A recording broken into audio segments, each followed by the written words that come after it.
Mi nombre es Dolores Sancho Silvestre. Me llamo Dolores en memoria de Dolores Ibarrurri, alias La Pasionaria, que fue una mujer comunista asturiana y que luchó por los derechos de los mineros. Fui militante del Partido Comunista de España y del Movimiento Democrático de Mujeres. Conocí a Pedro Patiño Toledo en París. Él era miembro del Partido Comunista y de comisiones obreras. He trabajado 60 años. Empecé a los 14 en una fábrica de nylon haciendo puntillas para las enaguas y me jubilé a los 74. Tengo la carrera de Derecho por la universidad a distancia. He sido funcionaria de la Administración de Justicia por oposición. Cuando trabajaba en los juzgados de la Plaza de Castilla, me ofrecieron dinero y lo denuncié. He trabajado en los despachos laborales de la calle de la Cruz 13 en Madrid, de la calle Atocha 49 y 55, donde se produjo la matanza de Atocha. He trabajado un mes para la justicia de Guatemala, en su capital, Ciudad de Guatemala. He trabajado 6 meses en el juzgado de nacionalidades de Melilla. He trabajado cuatro años para todos los juzgados del País Vasco. He trabajado 4 años en el Ayuntamiento de Madrid durante el mandato de Manuela Carmena.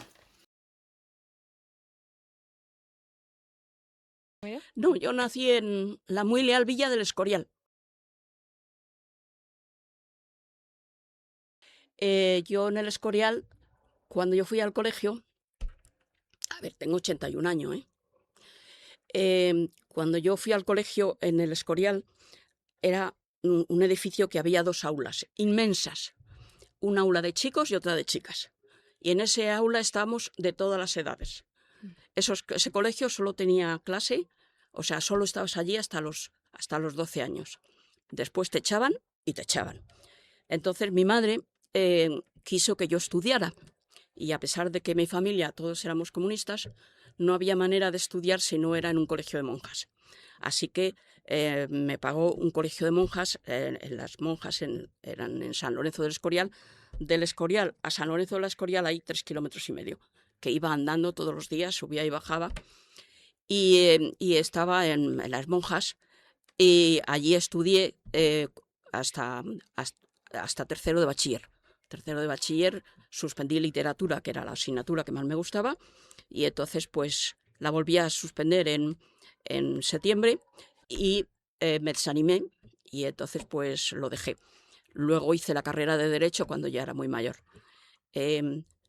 Mi madre me alentó a que lo dejara porque como estaba en un colegio de monjas, pues claro, todo el mundo tenía un misal y yo no tenía misal. Así que mi madre me compró al final un misal. Entonces un día se me ocurrió decirle a mi madre que yo me iba a ir a las misiones de África a cristianizar a los negritos, con estas palabras. Mi madre a poco se le da un soponcio. Y entonces cuando yo dije dejaba de estudiar, pues evidentemente ya dijo sí. Así que me puse a trabajar. Y luego en fin, ya después de viuda y bueno, ya mayorcísima, pues hice la carrera de Derecho, hice oposiciones a los juzgados y bueno, en fin.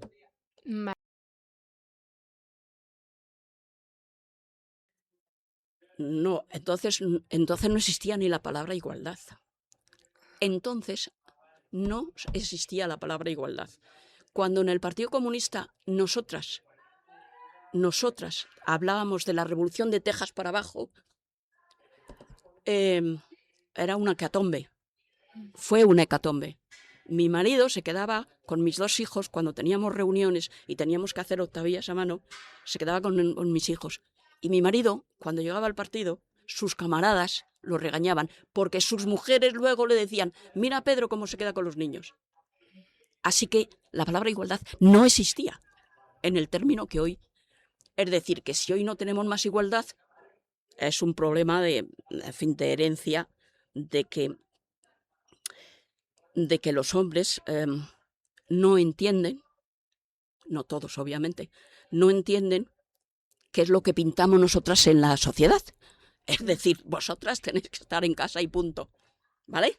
Y entonces no lo entienden. Y entonces ahora mismo hay por lo que yo veo en los jóvenes, hay un poco como que les estamos quitando sitio.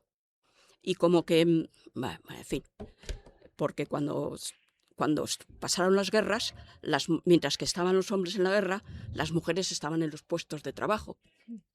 Como murieron tantos hombres, las mujeres tenían un puesto de trabajo.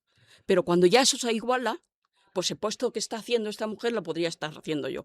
Y entonces eso se siente por una falta de educación desde pequeños. Desde pequeños, desde el principio. Porque claro, si tú en tu casa tú tienes un hermano y tu madre te dice hazle la cama a tu hermano, pues te está enseñando una cultura, ¿vale? Entonces, si tu madre le dice a tu hermano tienes que hacerte la cama, eso es una cultura diferente. Ahí empieza la cultura. Mi padre era catalán, era maestro, fue comisario político durante la guerra. Mi madre del Partido Comunista, mi abuelo materno era comunista, mi tío materno era comunista, en fin, eran comunistas todos. Eran todos comunistas. En mi casa no se celebraba el Día de Reyes Magos, porque éramos republicanos. Se ponía el árbol de Noé. Pero yo esto no lo entendía, porque yo veía a mis amigas que todas tenían su Belén, su nacimiento. El nacimiento es una cosa preciosa. Tiene su figurita, las mueves, los vas cambiando, los Reyes Magos van llegando al portal. Y yo me daba mucha envidia, pero eso yo no lo entendía. ¿Por qué?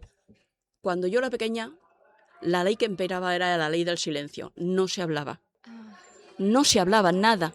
Yo no sabía lo que era el comunismo, ni por qué. Sabía que mi padre estaba fuera de España y no podía venir, era comunista. Mi tío murió, lo mataron en Valencia porque iba a ser aviador, porque era comunista. Mi madre había sido enfermera en la República porque era comunista. Pero todo eso yo no lo sabía. Sabía lo que había pasado, pero no sabía. No podía unir, ¿vale? Y entonces, por otro lado, yo estaba bautizada y me hicieron tomar la comunión. ¿Por qué? Porque tenías que ir al colegio, porque necesitabas unos papeles, porque era el engranaje. Las protestas no es como ahora que se anuncia en todos los lados, ¿no? Entonces, hacíamos en la calle, yo he traído unas fotografías que tengo publicadas en el periódico de una manifestación de mujeres y era lo que se llamaban los saltos. Entonces quedábamos en una calle, en una esquina a determinada hora y entonces a cada lado de la calle estábamos en grupos, en 2 grupos, y cuando el semáforo se ponía en verde, nosotros saltábamos y entonces nos poníamos en medio de la carretera, de la calle, y ahí tiramos los panfletos y estábamos el tiempo que tardaba venir la policía, que venía corriendísimo, ¿no?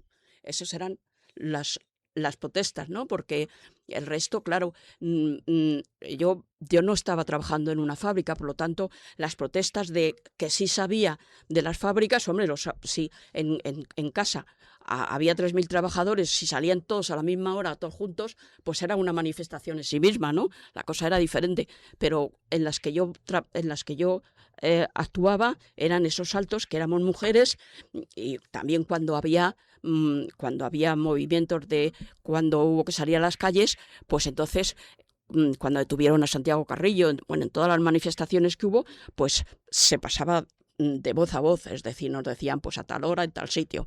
Entonces llegábamos a tal hora en tal sitio, dábamos unas vueltas y cuando la policía ya nos había visto y ya se había percatado de nosotros, pues alguien nos decía, pues dentro de cuarto de hora en tal sitio. Y entonces nos íbamos a otro lado, ¿no? Así que no es como ahora que tú dices a tal hora en tal sitio, sale de allí. Porque... Y además es que te detenían. Te detenían, ¿no? Se llamaban saltos porque saltábamos a la calle. Es decir, que estábamos paradas allí, cuando se encendía el semáforo en verde para pasar, pues entonces nos poníamos. Es decir, nuestras convocatorias eran absolutamente secretas. Es decir, era boca a boca, no había ninguna otra convocatoria. Es decir, en el caso mío de las mujeres en las que yo participaba y en los del partido, pues también cuando me enteraba, ¿no? Alguien te decía, en tal sitio a tal hora. Y nadie más sabía que nosotros estábamos allí. Entonces, el tiempo que estábamos era el tiempo que tardaba alguien en llamar a la policía y que vinieran corriendo. Porque es que no lo hacíamos todos los días, ¿eh? Eso llevaba mucho. Fue una cosa, habían detenido a Santiago Carrillo, ya sabéis que vino con una peluca y que pasó la frontera y tal. Y entonces lo detuvieron. Y entonces hicimos muchísimas manifestaciones, muchísimas. Estábamos todo el día en la calle. Y se produjo la legalización, se produjo un viernes de Semana Santa. Entonces, en Semana Santa no había música. En la radio no había música nada más que de iglesia. Ni se podía cantar, porque era pecado. Entonces, un viernes de Semana Santa era, en fin, se produjo la legalización, que fue una cosa, en fin, maravillosa, maravillosa, y que vivimos porque anteriormente había habido manifestaciones, es así, hay muchísimas fotografías de esas manifestaciones, ¿no? En todas esas manifestaciones estábamos todos, íbamos aquí en Madrid, claro, en los demás sitios también, pero de cuando lo detuvieron, ¿no? Y fue una cosa estupenda la legalización, no lo podíamos creer.